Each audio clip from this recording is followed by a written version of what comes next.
May Day శుభాకాంక్షలు తెలియజేస్తున్నా. ఆనాడు తెలంగాణ ఉద్యమంలో రాజకీయ పార్టీలు ఒక రకంగా విఫలం చెంది వచ్చిన తెలంగాణ రాష్ట్రం వెనక్కిపోతే ఈ కార్మిక సంఘాలే ప్రధానంగా సింగరేణి, ఆర్టీసీ, విద్యుత్ కార్మిక సంఘాలు వేలాదిగా ఈ కార్మికులు సకల జనుల సమ్మెను చేపట్టి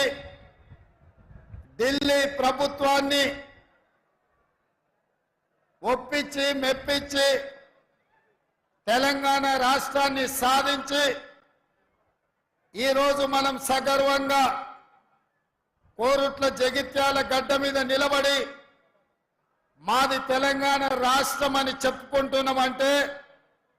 ఈ కార్మికుల యొక్క త్యాగాలు, ఈ కార్మికుల యొక్క సాహసోపేతమైన పోరాటాలతో ఈరోజు తెలంగాణ రాష్ట్రం ఏర్పడ్డది. మిత్రులారా, నిజామాబాద్ పార్లమెంటు నియోజకవర్గం నుంచి పెద్దలు జీవన్ రెడ్డి గారిని, శ్రీమతి సోనియా గాంధీ, శ్రీ మల్లికార్జున్ ఖర్గే గారు, శ్రీ రాహుల్ గాంధీ గారి ఆదేశాల మేరకు కాంగ్రెస్ పార్టీ అభ్యర్థిగా ఈ ఎన్నికల రంగంలో తెలంగాణ కాంగ్రెస్ నిలబెడితే ఈ కార్యక్రమాన్ని జిల్లా పార్టీ అధ్యక్షుడు అడ్లూరి లక్ష్మణ్ గారి అధ్యక్షతన పెద్దలు మిత్రులు శ్రీధర్ బాబు గారు, మిత్రుడు మంత్రివర్యులు పొన్నం ప్రభాకర్ గారు, పెద్దలు సుదర్శన్ రెడ్డి గారు, మహమ్మద్ అలీ షబ్బీర్ గారు, భూపాల్ రెడ్డి ఎమ్మెల్యే గారు, జిల్లా పార్టీ అధ్యక్షుడు మానాల మోహన్ రెడ్డి గారు, మా మిత్రుడు ఎమ్మెల్సీ కార్యనిర్వాహక అధ్యక్షుడు మహేష్ గౌడ్ గారు, అదేవిధంగా సిపిఐ రాష్ట్ర జాతీయ నాయకులు చాడా వెంకటరెడ్డి గారు, వేదిక మీద చాలా మంది పెద్దలు, రాష్ట్ర పార్టీ నాయకులు, జిల్లా పార్టీ నాయకులు, మండల పార్టీ నాయకులు, గ్రామ శాఖ అధ్యక్షులు, ప్రాణ సమానులైన కాంగ్రెస్ పార్టీ కుటుంబ సభ్యులందరి కూడా, అదేవిధంగా ఇక్కడి కాంగ్రెస్ పార్టీ మొన్న ఎన్నికల అభ్యర్థి మీ అభిమాన నాయకుడు జువ్వాది నరసింహరావు గారికి అందరికీ కూడా మనస్ఫూర్తిగా అభినందనలు, కృతజ్ఞతలు. మిత్రులారా, ఈ ఎన్నికలు ఆషామాషి ఎన్నికలు కాదు. 17 సార్లు ఈ దేశంలో పార్లమెంటు ఎన్నికలు జరిగినాయి. ఇప్పుడు జరగబోతున్న ఎన్నికలు 18వ పార్లమెంటు ఎన్నికలు. ఈ 18వ పార్లమెంటు ఎన్నికలకు గతంలో జరిగిన ఎన్నికల కంటే భిన్నంగా ఎంతో ప్రత్యేకమైన పరిస్థితులు ఈరోజు దేశంలో నెలకొన్నాయి. ఎందుకంటే మిత్రులారా,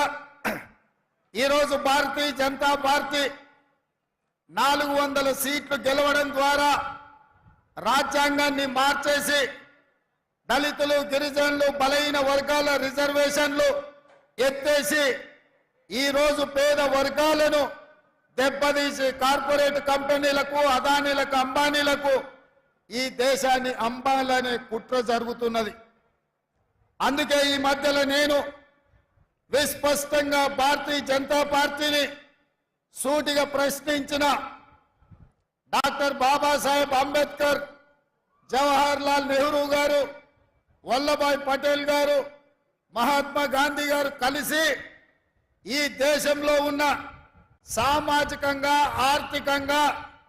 వెనుకబడి సమాజం యొక్క వివక్షకు లోనైన ఎస్సీ ఎస్టీలకు, ఆ తర్వాత బీసీలకు ఇచ్చిన రిజర్వేషన్లను వాళ్ళు ఆ రోజు మనము వాళ్ళ అభ్యున్నతి కోసం మనం ఇస్తే 75 సంవత్సరాలు స్వతంత్రం వచ్చినా ఈరోజు దళితుల, గిరిజనుల జీవితాలలో రావాల్సినంత మార్పు రాలేదు. బలహీన వర్గాలకు రావాల్సిన అవకాశాలు రాలేదు. అందుకే రాహుల్ గాంధీ గారు